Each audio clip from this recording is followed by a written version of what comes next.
বাংলাদেশের জনপ্রিয় সঙ্গীত শিল্পী, গায়ক ও ড্রামার পান্থ কানাই দীর্ঘ 2 দশকের বেশি সময় ধরে সঙ্গীত জগতে কাজ করে যাচ্ছেন।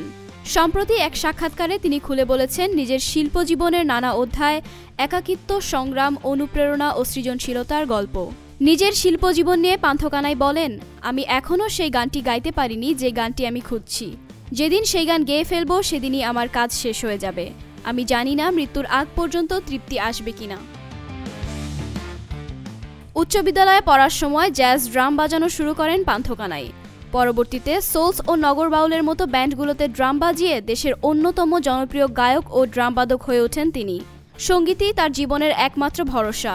তিনি বলেন, অনাহারে থেকেছি, অর্ধাহারে থেকেছি, কিন্তু গান ছাড়িনি। এটার প্রতি আমার আস্থা খুবই গভীর।